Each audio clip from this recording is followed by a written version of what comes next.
नमस्कार साथियों, स्वागत है आपका आपके अपने YouTube channel study with AB में। साथियों, आप सभी लोग कैसे हैं? आशा करता हूँ आप सभी लोग अच्छे हैं, स्वस्थ होंगे, मस्त होंगे, अध्ययनरत होंगे आपके आगामी एग्जाम्स के लिए। साथियों, आज इस वीडियो में प्राचीन भारत इतिहास में गुप्तकालीन इतिहास के बारे में पढ़ेंगे और अभ्यास करेंगे। यहाँ पे आपको टोटल 60 क्वेश्चंस मिलेंगे जो very very most important questions आप किसी भी एग्जाम्स की प्रिपरेशंस कर रहे हो, चाहे वो CTET, SSC, railway, police constable, SI, किसी भी एग्जाम्स की प्रिपरेशंस कर रहे हैं, यूपीएससी, आपको 100% यहाँ से क्वेश्चंस बहुत ही अच्छे मिलने वाले हैं जो आपके हर एग्जाम्स में आपको काम आने वाले हैं। तो अगर आप CTET, TET, SSC, railway, police की अगर प्रिपरेशंस कर रहे हैं तो आपके लिए बहुत ही बेनिफिशियल होने वाला वीडियो, तो वीडियो क्लास तक जरूर बने रहिएगा। साथियों, शुरू करते हैं आज का अभ्यास। आज का पहला प्रश्न है, अजंता चित्रकारी का विषय वस्तु निम्नलिखित में से किससे संबंधित है? ऑप्शन ए वैष्णव मत, ऑप्शन बी बौद्ध धर्म, ऑप्शन सी शैव धर्म मत, ऑप्शन डी जैन धर्म। अजंता चित्रकारी का विषय वस्तु निम्नलिखित में से किससे संबंधित है? तो इस किससे संबंधित है साथियों? बौद्ध धर्म से संबंधित है। ऑप्शन बी क्या हो जाएगा? राइट आंसर हो जाएगा। अजंता की गुफाओं में बनी जो चित्रकारी है वो भगवान बुद्ध के जीवन, जातक कथाओं और बौद्ध भिक्षुओं के जीवन पर आधारित है। ये जो चित्र हैं वो बौद्ध धर्म के प्रचार हेतु बनाए गए थे, इसलिए इसका विषय बौद्ध धर्म है। बढ़ते हैं अगले प्रश्न पर। प्रश्न नंबर 2, नालंदा विश्वविद्यालय की स्थापना का युग है? Option A Kushan, option B Maurya, option C Pala और ऑप्शन डी गुप्त। नालंदा विश्वविद्यालय की स्थापना का युग कौन सा है? कौन से युग में इस विश्वविद्यालय की स्थापना हुई थी? Option A Kushan, option B Maurya, option C Pala और ऑप्शन डी गुप्त। तो आपको बताना है, तो इसका सही जवाब हो जाएगा गुप्त वंश के समय में इसकी स्थापना हुई थी नालंदा विश्वविद्यालय की।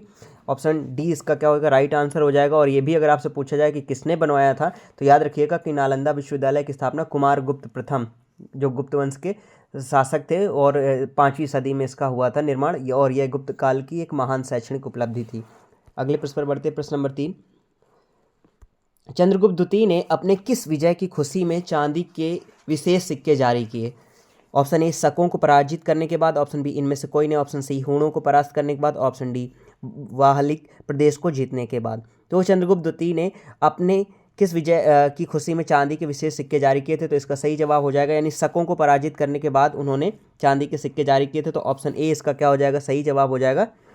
चंद्रगुप्त द्वितीय जो जिनको विक्रमादित्य भी कहते थे, इन्हें पश्चिमी भारत में शक शासकों को हराया था। याद रखिएगा, शक शासक कहाँ से? या पश्चिमी भारत में। इस विजय के बाद उन्होंने चांदी के विशेष सिक्के जारी किए थे जो उनके जीत के प्रतीक थे। प्रश्न नंबर 4, गुप्त स्थापत्य कला का सर्वोत्तम मंदिर निम्न में से कौन है? बहुत बार एग्जाम्स में पूछा गया है, आप किसी भी एग्जाम्स को उठा के देख लीजिएगा। आप अगर प्रीवियस ईयर्स को इसको क्वेश्चन देखेंगे तो क्वेश्चन बहुत बार आपको देखने मिलेगा। ऑप्शन ए भीतर गांव का मंदिर, ऑप्शन बी भूमरा का शिव मंदिर, ऑप्शन सी तिगवा का विष्णु मंदिर और ऑप्शन डी देवगढ़ का दशावतार मंदिर। तो गुप्त स्थापत्य कला का सर्वोत्तम मंदिर कौन सा साथियों? तो ये है देवगढ़ का दशावतार मंदिर। ऑप्शन डी इसका क्या हो जाएगा? सही जवाब हो जाएगा। और ये कहाँ पर है ये भी आपसे पूछ लेता है, तो क्योंकि अगर यूपीएसआई या यूपी कांस्टेबल या यूपी से रिलेटेड भर्ती की तैयारी करते हैं तो आपके लिए बहुत इंपॉर्टेंट क्वेश्चन हो जाता है। ये उत्तर प्रदेश के देवगढ़ का दशावतार मंदिर गुप्तकालीन स्थापत्य कला का सर्वोत्तम उदाहरण। तो याद रखिए, देवगढ़ कहाँ है? उत्तर प्रदेश में, और ये विष्णु भगवान को समर्पित मंदिर है और इसकी शिल्पकला बहुत ही अच्छी है। अगले प्रश्न में आते हैं। प्रश्न नंबर 5, प्रयाग प्रशस्ति अभिलेख का लेखक हरिशेन किस शासक का दरबारी कवि था? ऑप्शन ए चंद्रगुप्त द्वितीय, option B Kanishka, option C Samudragupta, option D Ashoka. तो प्रयाग प्रशस्ति अभिलेख का लेखक हरिशेन किस शासक का दरबारी कवि था? तो आपको बताना है साथियों, तो इसका सही जवाब क्या हो जाएगा? तो समुद्रगुप्त का दरबारी कवि थे हरिशेन। ऑप्शन सी इसका क्या हो जाएगा? सही जवाब हो जाएगा। ऑप्शन सी करेक्ट आंसर हो जाएगा। और ये प्रयाग प्रशस्ति के लेखक हरिशेन दरबारी थे किसके? समुद्रगुप्त थे। ठीक है, इसको याद। और ये कहाँ पर है ये भी याद रखिएगा कि जो हरिशेन समुद्रगुप्त का दरबारी कवि था उसने इलाहाबाद स्तंभ पर खुद हुई प्रयाग प्रशस्ति में समुद्रगुप्त के विजयों का उन्होंने वर्णन किया था।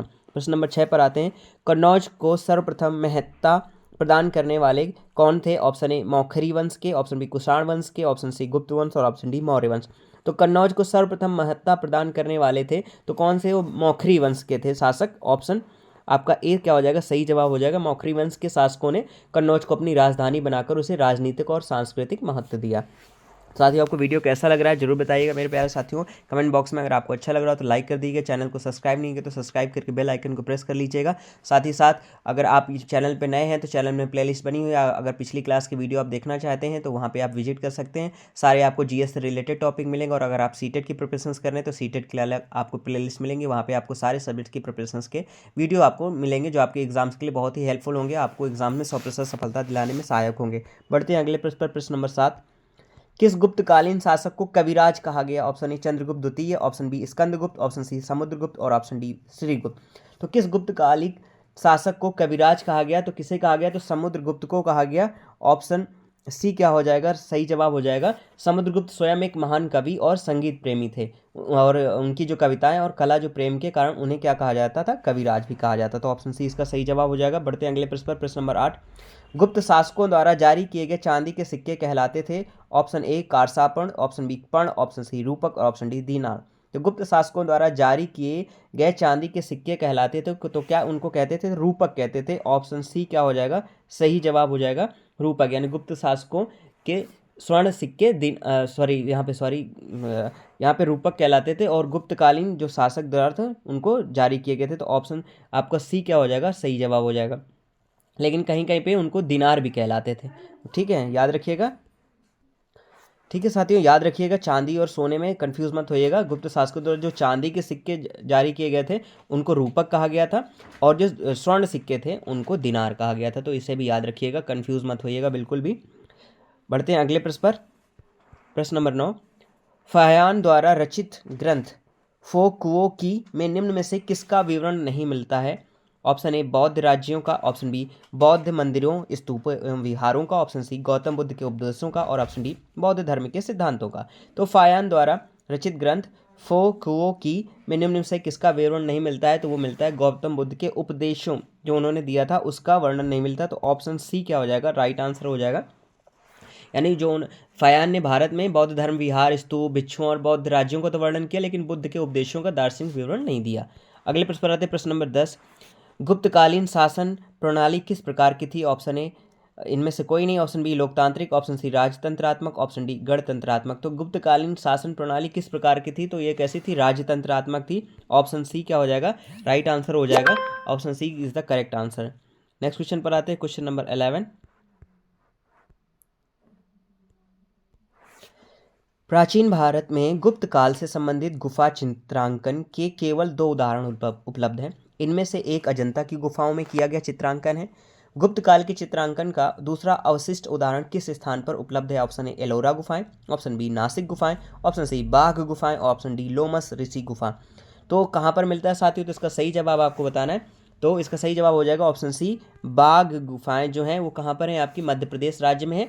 तो यानी कि पहली जो प्रमाण यानी चित्रकला गुप्तकालीन मिलते हैं वो अजंता की गुफाओं में और दूसरी कहाँ पे? मध्य प्रदेश की बाघ गुफाओं में। एलोरा, नासिक और लोमस ऋषि गुफाएं जो मुख्यतः वो शैलकृत वास्तुकला के लिए प्रसिद्ध हैं, चित्रकला के लिए नहीं है। भी याद रखिएगा, उनमें शैलकृत आकृतियां हैं और चित्रकला आपको कहाँ कहाँ मिलती हैं? ये आपको एलोरा गुफाएं और कहाँ पे? बाघ गुफाओं में मिलते हैं। अब अगले क्वेश्चन पर आते हैं। क्वेश्चन नंबर 12, गुप्त वंश का वह राजा कौन था जिसने हूणों को भारत पर आक्रमण करने से रोका? Option A Kumaragupta, option B Samudragupta, option C Chandragupta और ऑप्शन डी स्कंदगुप्त। तो गुप्त वंश का वह कौन सा राजा था जिसने हूणों को भारत पर आक्रमण करने से रोका? तो वो कौन था? स्कंदगुप्त थे। ऑप्शन डी क्या हो जाएगा? राइट आंसर हो जाएगा।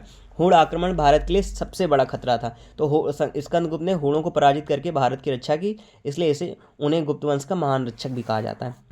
क्वेश्चन नंबर 13, अमरकोश के लेखक अमर सिंह किस शासक के दरबार से जुड़े थे? Option A Samudragupta, option B Chandragupta द्वितीय, option C Skandagupta, option D Chandragupta first. तो अमरकोश के लेखक अमर सिंह किस शासक के दरबार से जुड़े थे? तो वो चंद्रगुप्त द्वितीय के दरबार से जुड़े थे जिनको विक्रमादित्य भी कहते थे। तो ऑप्शन आपका बी क्या हो जाएगा? राइट आंसर हो जाएगा। अगले प्रश्न आते प्रश्न नंबर 14, गुप्त किसके सामंत थे? ऑप्शन ए सातवाहनों के, ऑप्शन बी इनमें से कोई नहीं, ऑप्शन सी मौर्यों के और ऑप्शन डी कुषाणों के। तो गुप्त किसके सामंती थे? तो आपको बताना है तो साथियों किसके थे? कुषाणों के थे। तो ऑप्शन डी क्या हो जाएगा? इसका सही जवाब हो जाएगा। गुप्त वंश का प्रारंभिक शासक पहले कुषाणों के क्या थे? सामंत यानी अधीनस्थ थे उनके, और बाद में चंद्रगुप्त प्रथम ने स्वतंत्र साम्राज्य क्या किया था? स्थापित किया था। अगले प्रश्न पर आते प्रश्न नंबर 15, श्रीलंका के राजा मेघवर्मन ने किस स्थान पर भगवान बुद्ध का मंदिर बनवाने के लिए समुद्रगुप्त से अनुमति मांगी थी? Option A Kushinagar, option B Bodh Gaya, option C Amravati और ऑप्शन डी प्रयाग। तो कहाँ पर उन्होंने अनुमति मांगी थी बनाने के लिए? तो वो बोध गया में मांगी थी। तो इसका सही जवाब हो जाएगा ऑप्शन बी इसका करेक्ट आंसर हो जाएगा। मेघवर्मन ने बोध गया में बौद्ध विहार बनाने हेतु समुद्रगुप्त से अनुमति ली क्योंकि यह बुद्ध की क्या थी? ज्ञान स्थली थी। अगले प्रश्न पर आते हैं। प्रश्न नंबर 16, किस वंश के शासकों ने मंदिरों एवं ब्राह्मणों को सबसे अधिक ग्राम अनुदान में दिया था? Option A Pratihara, option B Pala वंश, ऑप्शन सी गुप्त वंश और ऑप्शन डी राष्ट्रकूट। तो किस वंश के शासकों ने मंदिरों एवं ब्राह्मणों को सबसे अधिक ग्राम अनुदान में दिए थे? तो किसने दिए थे? तो गुप्त वंशों ने यानी गुप्त काल के शासकों ने दिए थे। तो ऑप्शन सी इसका क्या हो जाएगा? सही जवाब हो जाएगा। और ये उस किस प्रणाली के अंतर देते थे आप ये भी याद रखिएगा। तो गुप्त शासकों ने ब्राह्मणों को अग्रहार देने की परंपरा यानी ग्राम अनुदान को कहते थे अग्रहार। ये भी पूछ लिया जाता है कि गुप्तकालीन शासन में ग्राम अनुदान देने की प्रथा को क्या कहते थे? तो अग्रहार कहते थे, याद रखिएगा। और जिससे सामंती व्यवस्था क्या होती थी? विकसित होती थी। सामंतों के हिसाब से वो दे देते थे।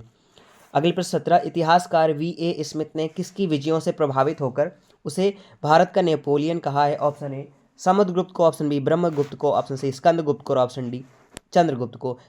तो किसे कहा है साथियों भारत का नेपोलियन? तो कहा गया है समुद्रगुप्त को। ऑप्शन ए क्या हो जाएगा आपका सही जवाब हो जाएगा। समुद्रगुप्त की विशाल विजय नीति के कारण से इतिहासकार V.A. स्मिथ ने उन्हें क्या कहा है? भारत का नेपोलियन कहा है।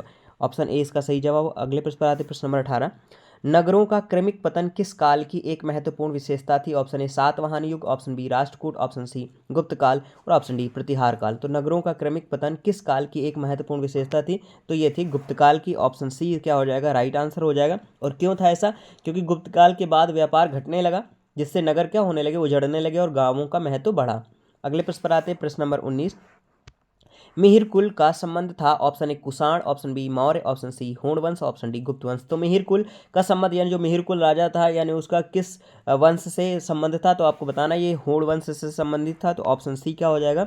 राइट आंसर हो जाएगा। मिहिर कुल एक होड़ शासक था जो भारत पर आक्रमण करने आया था। ऑप्शन सी करेक्ट आंसर होगा। अगले प्रश्न पर आते प्रश्न नंबर 20, अजंता कलाकृतियाँ किससे संबंधित है? ऑप्शन ए बुद्ध काल से, ऑप्शन बी मौर्य काल से, ऑप्शन सी हड़प्पा काल से और ऑप्शन डी गुप्त काल से। तो अजंता जो कलाकृतियाँ हैं वो किस काल से संबंधित हैं? तो वो साथियों संबंधित है गुप्तकालीन से। तो ऑप्शन डी इसका क्या हो जाएगा? सही जवाब हो जाएगा। Option D correct answer.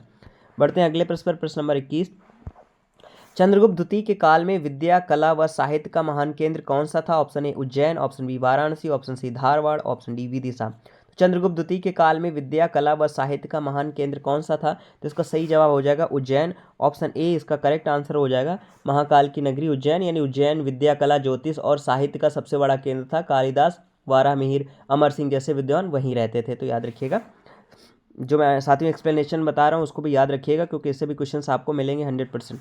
प्रश्न नंबर 22, गुप्त राजवंश किस लिए प्रसिद्ध था? ऑप्शन ए राजस्व एवं भूमिकर के लिए, ऑप्शन बी साम्राज्यवाद, ऑप्शन सी साहित्यिक कार्यों का संरक्षण, ऑप्शन डी कला एवं स्थापत्य के लिए। तो किसके लिए था साथियों? तो ये कला एवं स्थापत्य के लिए था। तो ऑप्शन डी क्या हो जाएगा? गुप्त राजवंश किसके लिए प्रसिद्ध था?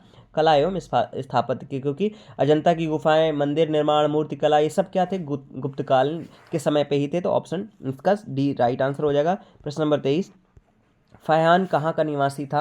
ऑप्शन ए चीन, option B Bhutan, option C America और ऑप्शन डी बर्मा। तो फायहान कहाँ का निवासी था साथियों? तो आप सभी को पता होगा कहाँ का था। तो चाइना का था। और याद रखिएगा ये जो चीन का जो बौद्ध यात्री था जो गुप्त काल में भारत आया था। तो आप राइट आंसर हो। ये भी आप पूछ लिया जाता कि कौन से काल में आया था? तो गुप्त काल में आया था।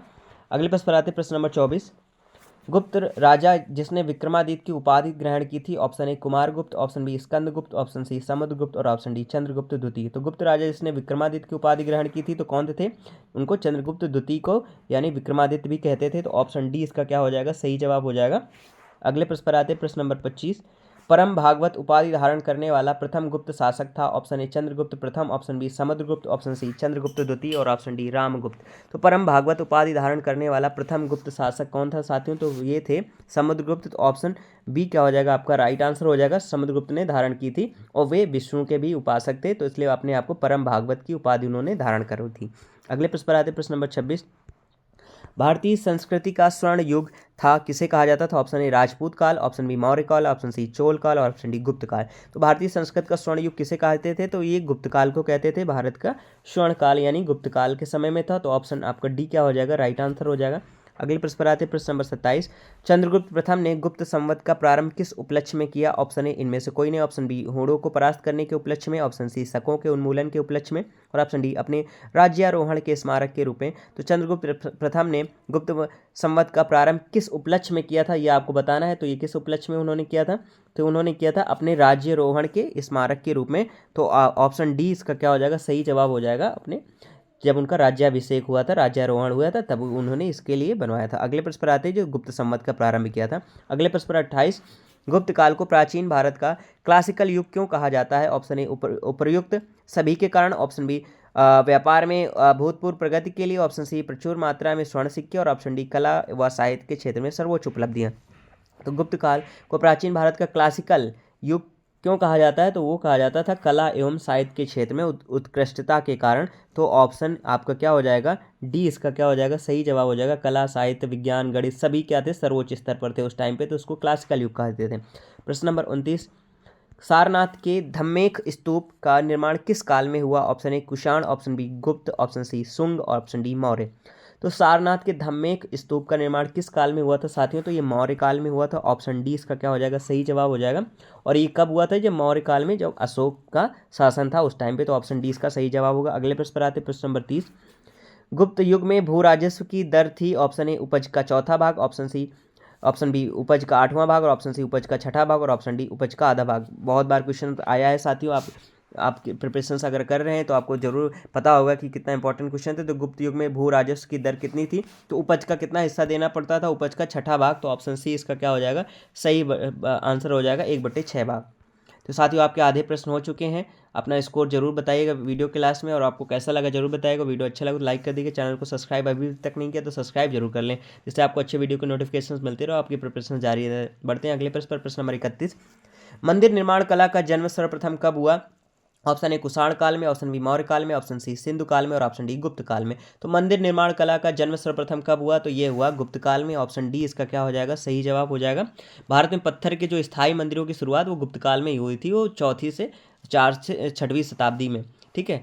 और इससे पहले पूजा जो स्थल होते थे वो स्तूप या विहार में होते थे। जी स्तूप बनते थे, जैसे सांची स्तूप हो गया इस तरह से, और लकड़ी या ईंटों के स्थायी ढांचों की होती थी। अगले प्रश्न पर आते हैं, प्रश्न नंबर 32, कालिदास द्वारा रचित माल व किग्नामित्र नाटक का नायक था? ऑप्शन ए गौतमी पुत्र सातकर्णी, ऑप्शन बी चंद्रगुप्त द्वितीय, ऑप्शन सी पुष्यमित्र शुंग और ऑप्शन डी अग्निमित्र। तो कालिदास द्वारा रचित मालविका अग्निमित्र नाटक का नायक था, तो कौन था? अग्निमित्र था। तो ऑप्शन डी इसका क्या हो जाएगा? सही जवाब हो जाएगा। और ठीक है, और ये किसके द्वारा रचित है? ये कालिदास जी का। यह भी याद रखिएगा, बहुत बार पूछ लिया भी जाता है कि मालविका अग्निमित्र किसके द्वारा रचित है? तो कालिदास जी के द्वारा रचित है। और इसका नायक कौन है? अग्निमित्र, जो किस वंश का शासक था ये भी पूछ लिया जाता है। तो ये शुंग वंश का शासक था अग्निमित्र।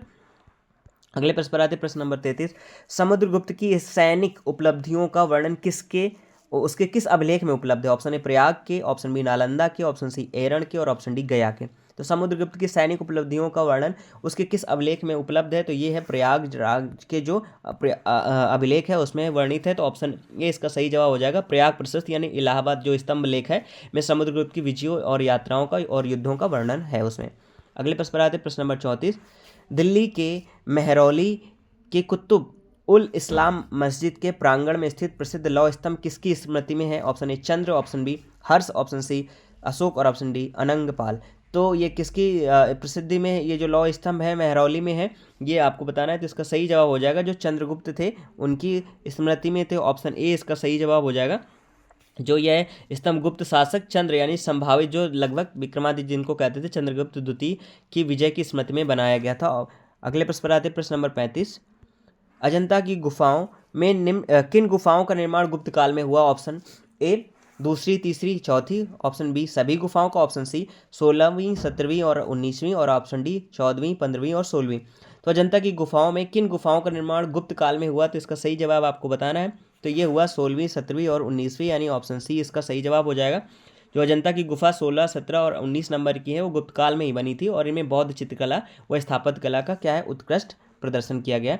अगले प्रश्न पर आते, प्रश्न नंबर 36, गुप्त काल के सर्वाधिक लोकप्रिय देवता कौन थे? Option A Surya, option B Buddha और ऑप्शन सी शिव और ऑप्शन डी विष्णु। तो गुप्त काल के सर्वाधिक प्रिय देवता कौन थे? तो वो थे भगवान विष्णु। ऑप्शन डी इसका क्या हो जाएगा? सही जवाब हो जाएगा। गुप्त शासक वैष्णव थे, इसलिए विष्णु जी की पूजा सबसे अधिक करते थे, इसलिए यह काल वैष्णव धर्म का स्वर्ण युग भी कहलाता है। अगले प्रश्न पर आते, प्रश्न नंबर 37, फायान और वेनसांग ने राज्यों को देखा? ऑप्शन ए चंद्रगुप्त, विक्रमादित्य एवं हर्षवर्धन क्रमशः, ऑप्शन बी चंद्रगुप्त, विक्रमादित्य एवं कृष्णदेव राय क्रमशः और ऑप्शन सी हर्ष एवं चंद्रगुप्त, विक्रमादित्य क्रमशः और ऑप्शन डी चंद्रगुप्त मौर्य एवं हर्ष क्रमशः। तो यानी ये बताया गया है कि फायान और वेनसांग ने राज्यों को देखा। तो किसके किसके काल में फायान जो आया था वो किसके काल में आया था? तो ये चंद्रगुप्त विक्रमादित्य के, और जो वेनसांग आया था वो हर्षवर्धन के काल में आया था। तो ये आपका ऑप्शन ए क्या हो जाएगा? सही जवाब हो जाएगा। चंद्रगुप्त विक्रमादित्य एवं हर्षवर्धन क्रमशः। तो ये वेरी मोस्ट इंपॉर्टेंट क्वेश्चन है, इससे याद रखिएगा, पूछा जाता है कि कौन सा यात्री किसके शासनकाल में आया था। अगले प्रश्न पर आते हैं, प्रश्न नंबर 38, निम्न में किस काल में स्त्रियों की पुरुषों से बराबरी थी? ऑप्शन ए चोल काल में, ऑप्शन बी इनमें से भी कोई नहीं, ऑप्शन सी मौर्य काल में, ऑप्शन डी गुप्त काल में। तो निम्न में किस काल में स्त्रियों की पुरुषों से बराबरी थी, यानी पुरुष और स्त्री में कोई भी भेदभाव नहीं था, तो वो था गुप्त काल में। ऑप्शन डी इसका सही जवाब हो जाएगा, इसलिए गुप्त काल को स्वर्ण युग भी कहते हैं। गुप्त काल में स्त्रियों की शिक्षा, विवाह, संपत्ति, अधिकार, सामाजिक जीवन में पुरुषों की समानता थी। अगले प्रश्न पर आते हैं, प्रश्न नंबर 39, चंद्रगुप्त द्वितीय ने विक्रमादित्य की उपाधि कब धारण की? Option a very very most important question, option A चांदी के सिक्के जारी करने पर, ऑप्शन बी शकों का उन्मूलन करने के बाद, ऑप्शन सी उपयुक्त सभी, और ऑप्शन डी गुप्त सिंहासन पर बैठने के बाद। तो चंद्रगुप्त द्वितीय ने विक्रमादित्य की उपाधि धारण की थी, तो कब धारण की थी? जब शकों का उन्होंने क्या किया था, विनाश कर दिया था, उन्मूलन कर दिया था पूरी तरह से। तो शकों को हराने के बाद चंद्रगुप्त द्वितीय ने ही विक्रमादित्य की उपाधि धारण की थी। अगले प्रश्न पर आते हैं, प्रश्न नंबर 40, फायान किसके शासनकाल में भारत आया था? Option A Ashoka, option B Chandragupta प्रथम, ऑप्शन सी हर्षवर्धन, और ऑप्शन डी चंद्रगुप्त द्वितीय। तो फायान किसके शासनकाल में भारत आया था? मैंने अभी आपको पिछले प्रश्न में बता चुका हूँ, तो ये चंद्रगुप्त द्वितीय के शासनकाल में आया था। ऑप्शन डी क्या हो जाएगा, राइट आंसर हो जाएगा। चीनी यात्री फायान गुप्त सम्राट चंद्रगुप्त द्वितीय विक्रमादित्य के शासनकाल में भारत आया था। प्रश्न नंबर 41, मेहरौली जो दिल्ली में है स्थित लौह स्तंभ का निर्माण किस सदी में हुआ? देखिए सदी भी पूछ लिया है, इसलिए बहुत ही इंपॉर्टेंट क्वेश्चन हो जाता है आपके लिए। ऑप्शन ए द्वितीय सदी में, ऑप्शन बी चतुर्थ सदी में, ऑप्शन सी तृतीय सदी में, और ऑप्शन डी सप्तम सदी में। तो मेहरौली स्थित लौह स्तंभ का निर्माण किस सदी में हुआ था? तो ये हुआ था चौथी शताब्दी में। तो आपका राइट आंसर हो जाएगा चौथी सदी में।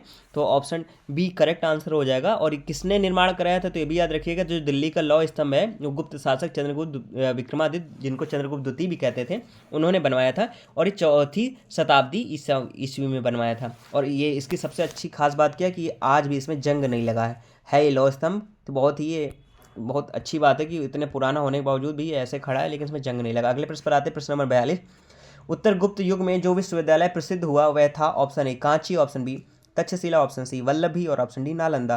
तो उत्तर गुप्त युग में जो विश्वविद्यालय प्रसिद्ध हुआ वह था, तो सबसे ज़्यादा प्रसिद्ध कौन सा विश्वविद्यालय था? तो नालंदा विश्वविद्यालय था। ऑप्शन डी इसका क्या हो जाएगा, सही जवाब हो जाएगा। तो नालंदा विश्वविद्यालय गुप्त काल में अपने शिखर पर था। यह एशिया का सबसे बड़ा बौद्ध विश्वविद्यालय था, जहाँ चीन, तिब्बत, कोरिया सभी छात्र आते थे पढ़ने। अगले प्रश्न पर आते हैं, प्रश्न नंबर 43, अजंता गुफाओं के समीपवर्ती जेरी गुफाएं मध्य प्रदेश में कहाँ हैं? ऑप्शन ए उदयगिरी यानी विदिशा में, ऑप्शन बी बाग यानी धार, ऑप्शन सी कहीं नहीं, और ऑप्शन डी मांडू। तो अजंता गुफाओं के समीपवर्ती जेरी गुफाएं मध्य प्रदेश में कहाँ है साथियों? तो ये कहाँ है? बाग की गुफाएं जिनको कहते हैं, यहाँ धार में है। तो यानी बाग की गुफाएं मध्य प्रदेश के धार जिले में स्थित है। ये अजंता गुफाओं की शैली से मिलती जुलती हैं। अगले प्रश्न पर आते हैं, प्रश्न नंबर 44, धन्वंतरी थे ऑप्शन ए हर्ष के समय के एक प्रसिद्ध नाटककार, ऑप्शन बी अशोक के राजदरबार में संगीतज्ञ, ऑप्शन सी चंद्रगुप्त मौर्य के विख्यात general, option D Chandragupta Vikramaditya के राजदरबार के 9 रत्नों में से एक जो कि प्रसिद्ध चिकित्सक थे। तो धन्वंतरी थे। तो साथियों धन्वंतरी कौन थे? तो इसका सही जवाब हो जाएगा ऑप्शन डी चंद्रगुप्त विक्रमादित्य के राजदरबार के 9 रत्नों में से जो एक प्रसिद्ध क्या थे? चिकित्सक थे। ऑप्शन डी राइट आंसर होगा। अगले प्रश्न पर आते हैं, प्रश्न नंबर 45, गुप्त संवत 319 से 320 को प्रारंभ करने का श्रेय किसे दिया जाता है? ऑप्शन ए चंद्रगुप्त प्रथम, option B Samudragupta, option C Chandragupta द्वितीय, और ऑप्शन डी स्कंदगुप्त। तो गुप्त संवत 319 से 320 को प्रारंभ करने का श्रेय किसे दिया जाता है? तो वो श्रेय दिया जाता है साथियों चंद्रगुप्त प्रथम को। ऑप्शन ए इसका क्या हो जाएगा, सही जवाब हो जाएगा। तो गुप्त संवत की शुरुआत चंद्रगुप्त प्रथम के राज्यारोहण से हुई थी। ये भी याद रखिएगा कि जब चंद्रगुप्त प्रथम का राज्यारोहण हुआ था। अगले प्रश्न पर आते हैं, प्रश्न नंबर 46, कुतुब मीनार के निकट स्थित लौह स्तंभ वैज्ञानिकों का ध्यान क्यों खींच रहा है? ये बात हो रही है साथियों जो मेहरौली में, दिल्ली में मेहरौली जो स्थान है वहाँ पे जो लौह स्तंभ रखा गया उसके बारे में बात हो रही है। ऑप्शन ए उसकी पुराविशेषता के कारण, ऑप्शन बी उसकी चमक दमक के कारण, ऑप्शन सी उसकी कठोरता के कारण, और ऑप्शन डी उसकी जंग रोधकता के कारण। तो कुतुब मीनार के निकट स्थित लौह स्तंभ वैज्ञानिकों का ध्यान क्यों खींच रहा है? तो यानी क्यों खींच रहा है, तो ऑप्शन डी इसका राइट आंसर हो जाएगा, उसकी जंग रोधकता के कारण। तो मैंने आपको पहले भी पिछले प्रश्न में बताया था, यह लोहे का स्तंभ 1600 साल बाद यानी 1600 साल पुराना है, और उसके बाद भी इसमें जंग नहीं लगा। तो यह प्राचीन भारत की अद्भुत क्या है, धातुकर्म तकनीक का एक प्रमाण है। प्रश्न नंबर 47, गुप्त शासकों की सरकारी या जो दरबारी भाषा थी वो क्या थी? Option A Sanskrit, option B Hindi, option C Prakrit, और ऑप्शन डी पाली। तो गुप्त शासकों की जो सरकारी या दरबारी भाषा थी वो साथियों कौन सी थी? तो संस्कृत थी। तो ऑप्शन ए इसका क्या हो जाएगा, सही जवाब हो जाएगा, क्योंकि उसमें उस टाइम पे जितने भी शिलालेख मिले वो ज़्यादातर संस्कृत भाषा में ही है। तो इसलिए इससे प्रतीत होता है कि उनको जो दरबारी भाषा थी वो संस्कृत थी। अगले प्रश्न पर आते हैं, प्रश्न नंबर 48, गुप्त वंश ने अवधि में शासन किया, ऑप्शन ए 319 से 500 ईस्वी, ऑप्शन बी 325 से 375 ईस्वी, ऑप्शन सी 319 से 371 ईस्वी और ऑप्शन डी 566 से 597 ईस्वी। तो गुप्त वंश ने अवधि में किस अवधि में शासन किया, तो वो 319 से 500 ईस्वी में शासन किया। ऑप्शन ए इसका क्या हो जाएगा, सही जवाब हो जाएगा। और ये गुप्त साम्राज्य की शुरुआत चंद्रगुप्त प्रथम से और समाप्ति कहाँ पे हुई थी, स्कंदगुप्त के बाद मानी जाती। तो ऑप्शन ए इसका सही जवाब होगा। प्रश्न नंबर 49, गुप्त काल में उत्तर भारतीय व्यापार निम्नलिखित किस एक पत्तन से संचालित होता था, यानी कौन से डॉकयार्ड या शिपयार्ड से होता था। Option A Bharuch, option B Tamralipti, option C Cambay और ऑप्शन डी कल्याण। तो गुप्त काल में उत्तर भारतीय व्यापार निम्नलिखित किस एक पत्तन से संचालित होता था, तो वो ताम्रलिप्ति से होता था साथियों। ऑप्शन बी इसका क्या हो जाएगा, सही जवाब हो जाएगा।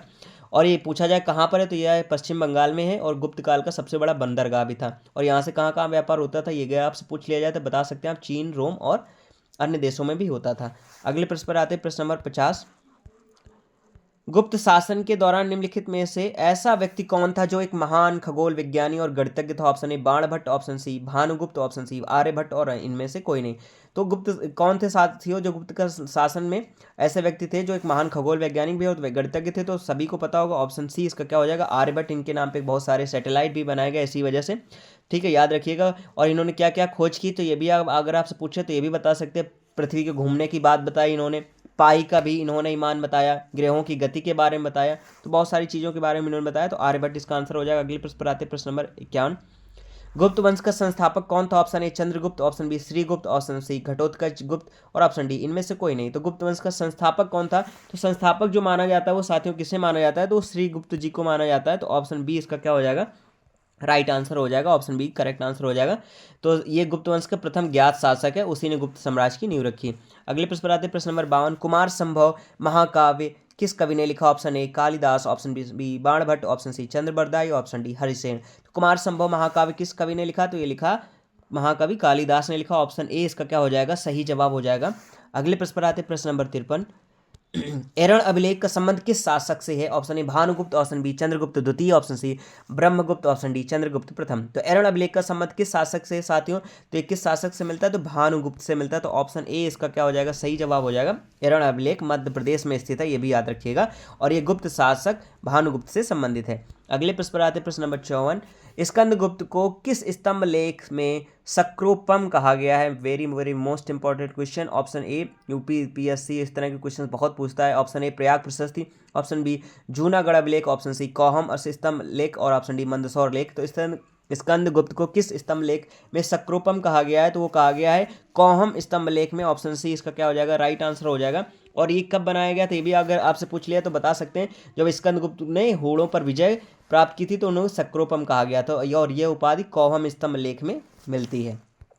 अगले प्रश्न पर आते हैं, प्रश्न नंबर 55, गुप्त काल की सोने की मुद्रा को कहा जाता था, क्या कहा जाता था। Option A kakini, option B karshapana, option C dinar, option D निस्क। तो देखिए अब यहाँ पे देखिए सोने की मुद्रा, पिछली क्वेश्चंस में आपसे चांदी की मुद्रा के बारे में पूछा गया था और यहाँ पे आपसे पूछा गया गुप्त काल किस सोने की मुद्रा को क्या कहते हैं, तो वो कहते हैं दिनार कहते हैं साथियों। ऑप्शन सी इसका क्या हो जाएगा, सही जवाब हो जाएगा, तो याद रखिएगा इसको। अगले प्रश्न पर आते हैं, प्रश्न नंबर 56, कौन सा राजवंश हूणों के आक्रमण से अत्यंत विचलित हुआ।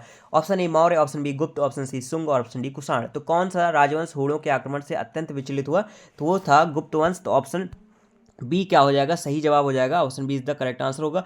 हूणों के आक्रमण से गुप्त साम्राज्य सबसे अधिक कमजोर हुआ।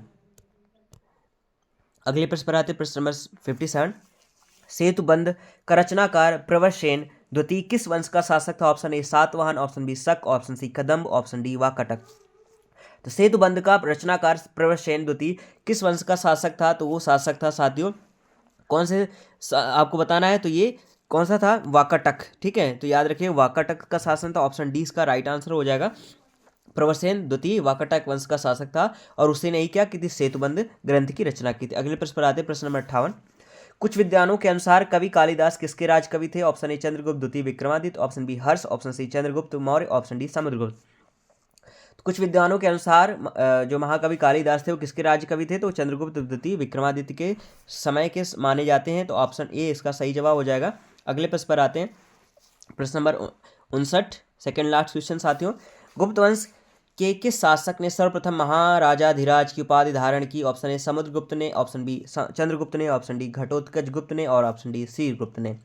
तो गुप्त वंश के किस शासक ने सर्वप्रथम महाराजाधिराज की उपाधि धारण की थी? तो वो थे कौन से साथियों? चंद्रगुप्त प्रथम। ठीक है, तो यहाँ पे द्वितीय तृतीय नहीं दिए रखा, लेकिन फिर भी मैं आपको बता दे रहा हूँ कि यहाँ पे चंद्रगुप्त प्रथम ने महाराजाधिराज की उपाधि को धारण किया था। तो ऑप्शन बी इसका क्या हो जाएगा? सही जवाब हो जाएगा। अगर फर्स्ट सेकंड दे रखे हो तो आप हमेशा फर्स्ट को ही टिक करिएगा। साथियों, आपके 59 क्वेश्चन हो गए हैं, एक क्वेश्चन आपका बचा हुआ है, तो अपना स्कोर जरूर बताएं वीडियो क्लास में आपका स्कोर कितना रहा, आपकी प्रिपरेशन कैसी हैं। अगर आप CTET TET exam, SSC, railway, police, SI, constable किसी भी एग्जाम प्रिपरेशन कर रहे हैं तो आपके लिए बहुत ही उपयोगी वीडियो है। तो आपको अच्छा लगा तो जरूर लाइक कर दीजिएगा। चैनल को अभी भी तक सब्सक्राइब नहीं किया तो सोचना क्या साथियों, सब्सक्राइब जरूर कर लीजिए। यहाँ से आपको अच्छी क्लास मिलेंगे जीएस की, जो आपकी एग्जाम से रिलेटेड होंगी और आपको एग्जाम से 100% सफलता दिलाने में पूरी तरह से सहायक होंगी। और अपने साथियों के साथ भी इसे शेयर कर सकते हैं। अगर आप उनके साथ भी शेयर करते हैं तो उनको भी भला मिलेगा, उनको भी अच्छा क्लास मिलेगी। तो साथियों, आज के आते हैं अंतिम प्रश्न पर। प्रश्न नंबर 60, पुंड्रवर्धन भुक्ति प्रांत अवस्थित थी? ऑप्शन ए उड़ीसा में, ऑप्शन बी उत्तर बंगाल में, ऑप्शन सी बिहार में, ऑप्शन डी असम में। तो पुंड्रवर्धन भुक्ति प्रांत अवस्थित थी, तो ये कहाँ पे थी? तो ये है साथियों उत्तर बंगाल में। तो ऑप्शन बी इसका क्या हो जाएगा? सही जवाब हो जाएगा। और ये गुप्तकालीन प्रशासनिक प्रांत था जो उत्तर बंगाल में स्थित था। Option B is the correct answer. तो ये रहे साथियों आपके 30 मिनट में आपने 60 प्रश्न किए और आपके कम समय में आपने अच्छे प्रश्नों का अभ्यास किया। साथियों, वीडियो के लास्ट तक बने रहने के लिए आप सभी लोगों को बहुत बहुत धन्यवाद।